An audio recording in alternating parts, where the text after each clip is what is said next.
Hey guys, welcome back to my channel for an all new episode recap of today's Days of Our Lives, December 26, 2025. So we start off with Chad and JJ. So JJ is back in town after, being with his parents and the kids, just, for a fact of protecting them and, just getting them away from everything that's happening with Chad's side of the family there. So, Chad understands why they had to take them out of Salem, but he is not stepping away from, just having them permanently in his custody. Like he's not backing away from the battle at all. And JJ understands that. He gets that, right? He's also there to see Theo, and it just brings back old memories about how he accidentally shot him and put him in the hospital bed. And, he just feels bad about taking the job position or staying in it. And Chad reminds him, rightfully so, that look, at the end of the day, like you have to live your life, you have to make decisions. And it's not like you're out to hurt Theo in the process. You're just doing what is best for you. And that's what JJ needs to understand, that you can't live your life for Theo. At the end of the day, you made a mistake, you owned up to it, you did the time or whatever. Like, move on. And at the end of the day, if Theo wanna throw a fit or feel a type of way about it, that's just on him, honestly.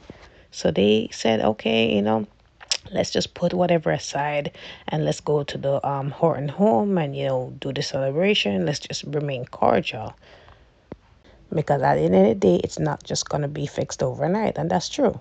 So Sarah and Maggie are also talking, and they're getting ready to go to Horton House, but Maggie had some few things she had to do, lemon bars, and she was reading this monologue that Bonnie Lockhart wrote, right? Also, Sarah also said to her, okay, you know what? I'm gonna go see the big tree. Do you wanna come? But she was busy, and they talk about Jennifer and Jack being back in town and the whole thing with Chad, being back, and that the kids are gonna be happy. But of course, it's gonna be awkward with, Jennifer and Jack and Chad. And Sarah's happy that she doesn't have to go through this with Xander. That Xander stepped away, and Maggie saying he's being very mature, surprisingly. And she said, I didn't expect that from him at all. Yeah, because you guys just like to see the worst in certain people. But I'm glad that Xander is just proving you guys wrong. Anyways, she said that, it's good for them because, she can just, separate amicably and, be around her daughter and not have to deal with Xander, right? And I'm just understanding, like, at the end of the day, like, you guys don't have to be together, but you guys share a child, and I feel like he should have visitation rights. He should have, 50-50 custody. He's not a danger to his child, and it shouldn't be about Sarah and Sarah's feelings. Like, screw her, honestly. Screw her, screw Maggie. I'm sick and tired of these people. Now, Sarah saw Brady in the square, and they catch up. Brady's there to get some items for Rachel because they didn't know that Rachel was going to be home for Christmas, so she's at home baking with Marlena. And she's just happy. Sarah's just happy that things are working out for Brady and his family. She updated him on Kristen and that she's getting better, but maybe that will change if she's going back to Statesville. And Brady tells her that, look, she's not going back because Rachel decided to take accountability for actions, and it may change a lot of things. And Sarah's just happy that things are working out. And of course, things are definitely complicated in terms of their feelings for their exes. And she said things have definitely been smoother because Xander stepped away from, anything to do with Victoria. He's not fighting me on it.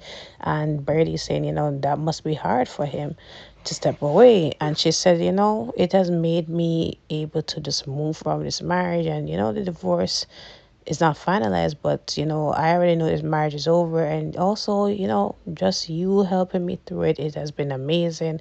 And he said that, thank you for also being there for me as well through what I'm going through.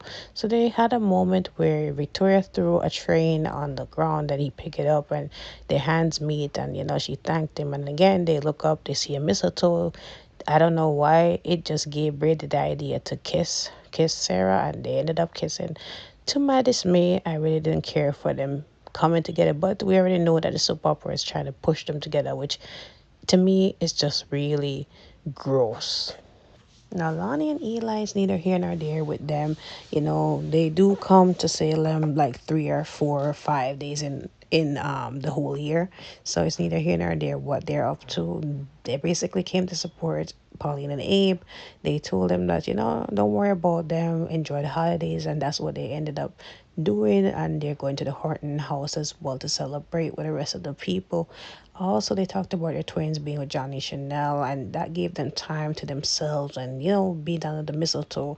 Lonnie also said that he's an amazing man, a father, husband, and she's lucky to have him. And she also is saying that he, was helpful in saving Theo's life and, getting the mirrors back to safety. And I'm just saying, huh? Because if I remember, and even Eli had to say to her that, the Demaras really helped themselves to safety. And, he didn't really do much because Rafe and his partner were the persons that were able to find the location where the Demaras are.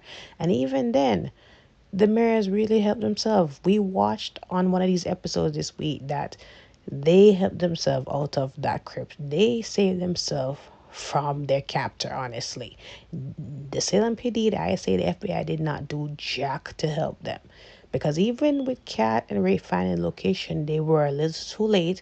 Rafe and Jada went to the Mirror Mansion. By that time, they already were out saving their asses. So, they didn't do jack. No, we're at the Horton house where the celebration is on the way. There wasn't gonna be a celebration because of everything, and Chad and the rest of the mayors missing. It wasn't really a Merry Christmas or a reason to celebrate, but Elan Lani turned that around for Julie, and that's why people are coming and they're gonna celebrate together. Now Chad finally arrived, and Jack and Jennifer as well with the kids, and the kids were elated to see their father. It was an emotional moment between the kids and their father. Even little Thomas, he ran into his father's arm, and he's just glad to see him. Now Jeremy and JJ decided to take the kids and Julie away so that Jack and Jennifer and Chad can really talk, because it's really tense between the three of them. So Jack and Jennifer, honestly, they came around differently. As you know, I didn't expect them to come on cordial terms, really cordial terms and sincere, because they were really sad about what happened to Chad, and they are glad that he's okay. They're glad the kids get to see their father, and they just are rethinking everything about a custody battle. They're thinking, as what Justin suggested, a mediation, maybe a third option. So Chad is saying that he's open to it, but at the same time, he doesn't want to be permanently removed from his kid's life. Like he's not playing about that. So the conversation ended awkwardly because Eli and Lani and Jack, not Jack, JJ and Jeremy came back in because the kids beat them, and they're still going. Julie's still going. So yeah, it ended really awkwardly. Now Maggie and Xander, right? So honestly, this was beautiful in the end, but I didn't like how it started out, because Xander came on a very sincere note, and Maggie had to come with her bullish ways about Sarah's not here, you missed her, what are you really here for? So he's saying that he wasn't here for Sarah, he's not giving her a gift either, and she's like, Victoria already has enough gifts, like what is that for? So he said, it's for you. So she said, if you think you're buttering me up to get in my good graces and everything, no, like I only tolerate you because of the business. And I'm saying, like, Maggie, it's the holidays, it can't be a little bit nicer. This is your husband's son at the end of the day, like your former son-in-law. Like, you had to be this disgusting. But anyways, Xander proceeded. Xander said, if you don't like the gift, you can throw it in the trash, but just open it, right? Bloody open it. That's what he said. So she opened it, and her whole tone just changed. She's like, oh my gosh, I wasn't expecting this, and I don't know what to say. And he's saying, like, I destroyed the first portrait because of my feelings towards Victor, and just wanted to repay that, just do better. So she remembers that the first portrait was commissioned by Constantine, and it left a really bad, left things on a bad note. So Xander said, look, it's made by me, and hopefully it won't leave, any bad energy at all. So she thanks him for that, and she reminds him that Victor in his own way loved him, right? So at some point Xander's there by himself, he puts up the portrait and he thinks about it as well, and he also saw the picture of Victoria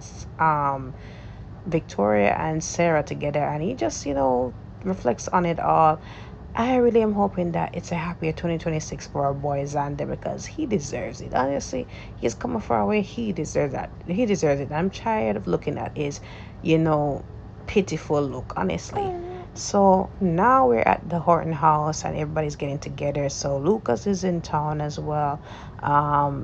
We have Eli and Lonnie. Maggie also arrived. Sarah arrived late. And why is her daughter still in a stroller in the house? Like, I can understand in public, but in the house, like, why is the toddler that can walk in the stroller? It's just really annoying to me.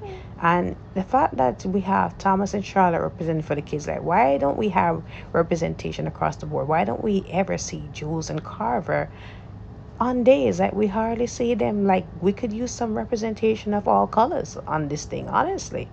But anyways, the ornaments hanging happens, and what pissed me off too was also Sarah hangs up her and Victoria's ornaments and she leaves Xander's behind. Like, regardless of your situation with Xander, that is still Victoria's father, and Victoria deserves to see anything that has to do with her father. She's 50% his. Like, it's just childish to me. And if anything, you're talking about Xander being mature. Surprisingly, you're not being mature. You're not acting civilly as you should be. Anyways, they talk about the traditions, and Eli mentioned that Doug would always be singing at the end, but Thomas ended up singing according to what Julie said. Doug would want, right? Thomas to sing one of his favorite songs, and Thomas sings Silent Night, and everybody joined in. And that was really how it ended. There wasn't much to this scene more than everybody just talking small talk amongst each other. Lonnie did talk to JJ and told him about, look, if you ever need somebody to talk to, because I get where you're getting, and I've been there, right? I've shot an innocent man myself as well, and I get how you're feeling. Just know that you can talk to me about it all, right? Because JJ still feels the type of way. He didn't know what to really say. He was really silent when he was at Theo's bedside, right? Um, and yeah, that was really it. Not much to this scene. Trying to remember if you guys remember anything else that happened here. Let me know in the comments below. Don't forget to like, follow, subscribe to my channel. I will see you guys next week. Have a wonderful festive weekend, guys.